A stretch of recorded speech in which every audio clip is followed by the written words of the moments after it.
প্রণাম ভক্তবৃন্দ। Mister Das YouTube channel দ্বারা প্রচারিত শ্রী জগন্নাথ কথা কার্যক্রমের সেবক ও সেবা অধ্যায়ে আপনাদের সকলকে সুস্বাগতম। পুরীর শ্রী জগন্নাথ মন্দিরের রেকর্ড অফ রাইট অনুযায়ী শ্রীমন্দিরের 119 প্রকার সেবা নিত্য শ্রী জগন্নাথ দেবের উদ্দেশ্যে নানাবিধ সেবা করে থাকেন।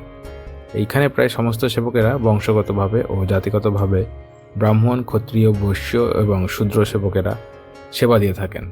মাদলপঞ্জিতে উল্লেখ আছে যে রাজা অনঙ্গ ভীমদেব সর্বপ্রথম 36 নিযোগ সেবা প্রচলন করেন। 36 নিযোগ মানে 36 প্রকার সেবক। তাছাড়া বিভিন্ন সময়ে বিভিন্ন প্রকার উৎসবে নানা প্রকার সেবা গোষ্ঠীগত বা একাকীভাবে করে থাকেন। মাদলপঞ্জি থেকে আরও জানা যায় যে শ্রী শঙ্করাচার্য আসার পূর্বে শ্রী জগন্নাথ দেবের সেবা শুধুমাত্র দৈতাগণ করে থাকতেন।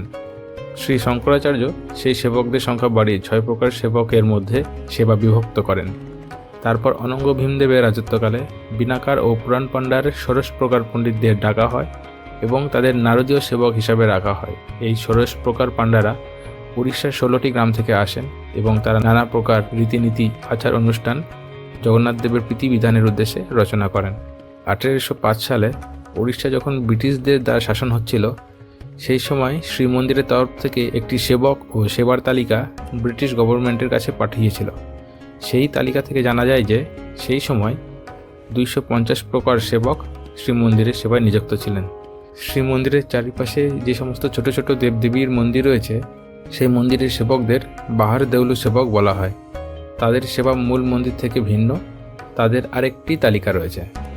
1960 সালের পরে শ্রী জগন্নাথ দেবের মন্দির পরিচালনার ভার যখন উড়িষ্যা স্টেট সরকারের অধীনে আসে, মন্দিরের রেকর্ডস অফ রাইট থেকে জানা যায় যে সেই সময় থেকে 119 প্রকার সেবার প্রচলন রয়েছে। কিন্তু বর্তমানে কিছু সেবক ও সেবার সংখ্যা হ্রাস পেলেও বাকি বিদ্যমান সেবাগুলি সংগঠনে সেবকরা কোনো খামতি রাখেননি। আজ থেকে সেই সমস্ত বিদ্যমান সেবা ও সেবকদের সাথে পরিচিত হব। জগন্নাথ দেবের সম্পর্কিত আরও খুঁটিনাটি তথ্য জানতে আমাদের চ্যানেলটি সাবস্ক্রাইব করে আমাদের সঙ্গে থাকুন। জয় জগন্নাথ।